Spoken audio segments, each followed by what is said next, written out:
Student, हमारे सच्चिदानंद learning channel में सभी विद्यार्थियों का स्वागत है। इस वीडियो में हम लोग कक्षा 9th का जो प्रोज का चैप्टर 8वां है काठमांडू, इसके शॉर्ट आंसर टाइप क्वेश्चन को हम लोग देखने वाले हैं। तो आइए looks this chapter Kathmandu short answer type question. देखिए, फर्स्ट क्वेश्चन जो दिया गया है कि which two temple in Kathmandu does the author visit and with whom. यानी यहाँ पर पूछा जा रहा है कि लेखक काठमांडू में कौन से दो मंदिर को देखने जाता है और किसके साथ जाता है, ये पूछ रहा है। तो इसके आंसर को देखिए, the author with mister Shah sons and nephew visit two temples Kathmandu. तो लेखक श्री शाह के पुत्र तथा भतीजे के साथ काठमांडू में दो मंदिरों में जाता है, two temples of Kathmandu. They are the Pashupatinath temple and the Buddhanath stupa. तो वह कौन है? वे दोनों वे हैं, देखिए, पशुपतिनाथ मंदिर तथा बौद्धनाथ स्तूप, बौद्धनाथ स्तूप। क्वेश्चन नंबर 2 आइए। देखिए, दूसरा क्या है कि what does the sign outside Pashupatinath temple proclaim. यानी कि पशुपतिनाथ मंदिर के बाहर का जो साइन बोर्ड है वो क्या प्रोक्लेम करता है, क्या घोषणा करता है? आंसर को देखिए, the sign outside Pashupatinath temple proclaims entrance for Hindus only. तो वह यह दावा करता है कि उसमें केवल हिंदू लोगों का इजाज़त है प्रवेश करने के लिए, इंट्रेंस के लिए केवल हिंदू लोग ही उसके अंदर जा सकते हैं, प्रवेश कर सकते हैं। क्वेश्चन नंबर 3 आइए, who roam through the grounds. तो वहाँ जो ग्राउंड है, वहाँ की जो धरती है, उस धरती पर कौन कौन घूमते हैं?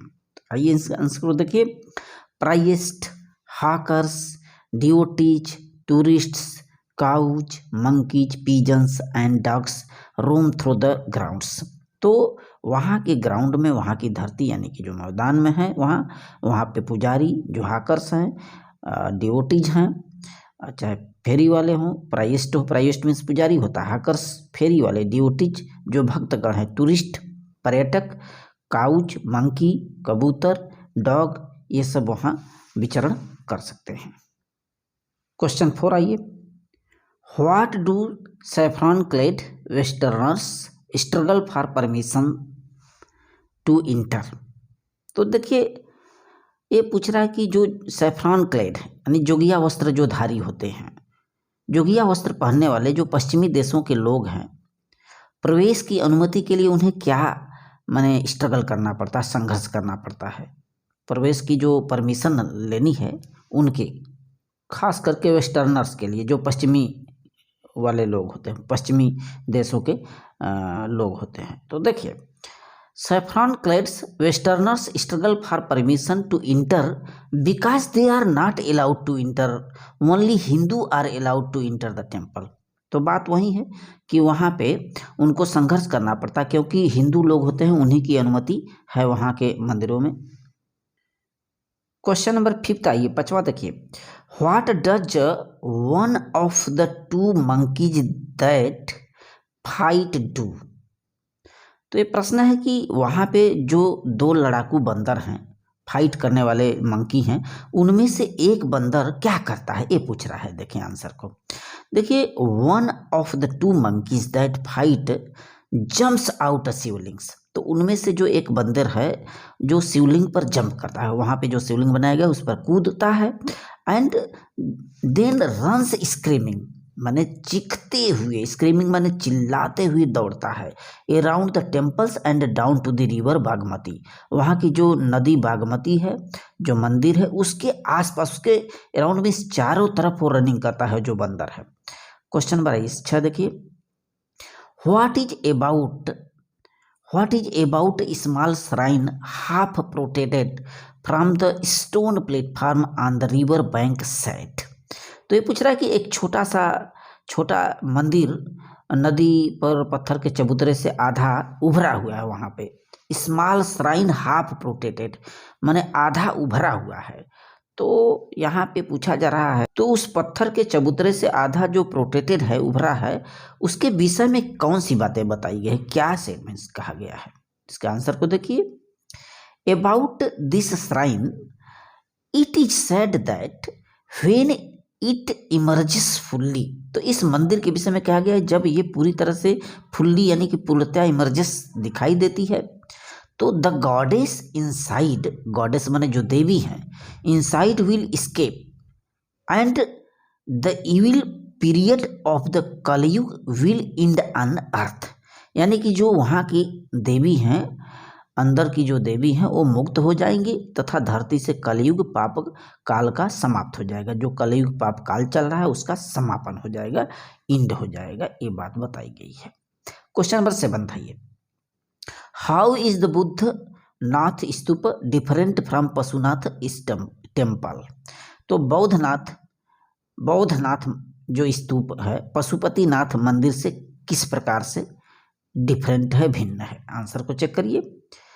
देखिए, at Pashupatinath temple there is an atmosphere of febrile confusion, माने पशुपतिनाथ मंदिर में एक पूर्ण अग्रवस्था का वातावरण है। While at the Boudhanath stupa there is a sense of stillness, जबकि बौद्धनाथ स्तूप की बात करेंगे तो वहाँ पे थोड़ा सा शांति का भावना है, सेंस है। क्वेश्चन नंबर 8 देखिए, what things do Tibetan immigrants sell. जो तिब्बतन हैं, तिब्बती अप्रवासी हैं, इमिग्रेंट्स हैं, अप्रवासी लोग, वो क्या चीज़ बेचते हैं, ये बात कर रहा है।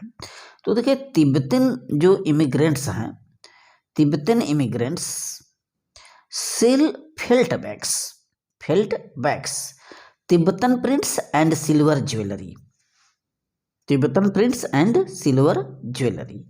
तो वहाँ के जो तिब्बती लोग होते हैं वो थोड़ा इमिग्रेंट्स सेल्ट फेल्ट बैग्स, यानी कि एक नमदे के एक थैले टाइप के कुछ होता है, और वहाँ के तिब्बती छापे होते हैं, प्रिंट्स होते हैं, और वो चांदी के ज्वेलरी होते हैं, आभूषण होते हैं, जिनका वो लोग विक्रय करते हैं। क्वेश्चन नंबर 9 देखिए, the author buys a part of marzipan bar of marzipan and roasted corn on the cob, what other things does the boy.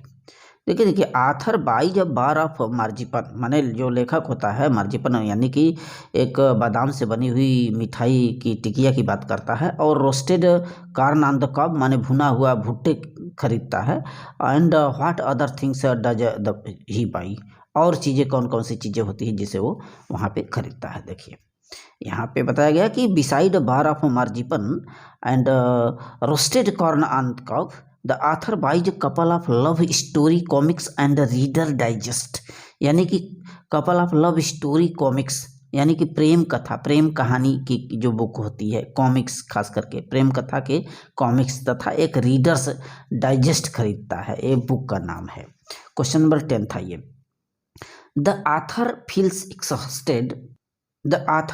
Exhausted and homesick, माने लेखक बहुत थका और उसे होमसिक माने थोड़ा घर की याद आती है, घर की याद महसूस होती है। And what date does he think of going back home, तो वो कौन सा तारीख था, कौन सा दिनांक था जिस पर कि वह घर जाने को सोचता है, घर वापस जाने के लिए। तो आंसर को देखिए, the author feels exhausted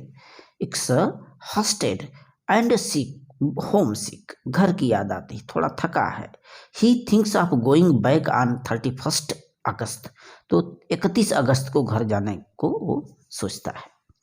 question number 11 देखिए, where is the flute seller selling his flutes, यानी बांसुरी बेचने वाले अपनी बांसुरियों को कहाँ बेच रहे हैं। What does he do to the flute he select, और जो चुनी हुई बांसुरी है, जिस बांसुरी को बजाते हैं, तो चुनी हुई बांसुरी का वह क्या करता है, जो इसमें आथर है। तो देखिए, जो सेलर है वो जो सेलेक्टेड बांसुरी है, चुनी हुई बांसुरी है, उसके साथ क्या करता है। आंसर को देखिए, the seller is selling his flute standing in a corner of the square near the hotel, तो वहाँ पे एक होटल है, होटल के पास एक स्क्वायर चौक है, चौक के कॉर्नर माने कोने में वो खड़े होकर के कुछ बांसुरियाँ बेच रहा है, बांसुरियाँ बेचने का काम कर रहा है जो सेलर है। He place the flute he selected for a few minutes, जो बांसुरी को चुना है उनको जो है कुछ मिनटों के लिए वो बजाने का काम कर रहा है, बजाने का वर्क करता है। वहाँ पे जो सेलेक्टेड बांसुरी है उससे वादन कर रहा है, बजा रहा है। क्वेश्चन नंबर 12 देखिए, why does the author find it difficult to tear himself away from the square. Tear away from the square माने कि जो चौक है वहाँ से अपने आप को दूर रखना क्यों मुश्किल पाता है, क्यों मुश्किल में पाता है अपने आप को, क्यों दूर नहीं हो पाता वहाँ से। आंसर को देखिए जो आथर है इसमें, he is so much lost in flute music that he finds it difficult to tear himself away from the square. तो वह बांसुरी के म्यूजिक में, संगीत में इतना खोया हुआ है, लॉस्ट है, कि वह उस चौक से हटने में उसे काफ़ी डिफिकल्टीज हो रही, मुसीबत होती है। क्वेश्चन 13 देखें, name some sort of flutes. कुछ बांसुरियों के प्रकार बताना है, बांसुरियों के नाम बताना है, कौन कौन से बांसुरियों को यूज किया जा रहा था। तो द रीड ने, द रिकॉर्डर, द जापानी shakuhachi and clear flutes of South America. तो कुछ यहाँ पे बताया गया है कि रीड ने माने नरकट की जो ने है, रिकॉर्ड है, जापानी शाकुहाची है, तथा वो दक्षिणी अमेरिका की जो क्लीन फ्लूट है, साफ बांसुरिया है, वो बांसुरियों के कुछ यहाँ पे प्रकार बताए गए हैं। These are some sort of flutes. Question number, final question देखिए 14th, what is living breath, what does it need. यानी कि लिविंग ब्रीथ, जीवंत आत्मा क्या, श्वास, ब्रीथ, जीवंत श्वास क्या होती है। व्हाट डज इट नीड, इसे किस चीज की जरूरत होती है, आवश्यकता होती है। देखिए, the motive force of the flute is living breath, यानी बांसुरी का जो प्रेरणात्मक फोर्स है, एक शक्ति है, वही इसकी जीवंत श्वास होती है। It needs to pause and breathe before it can go on. तो सबसे पहले आप थोड़ा सा विराम लीजिए, बजाने से पहले हल्का सा विराम लेने व श्वास लेने की जरूरत होती है। So thanks.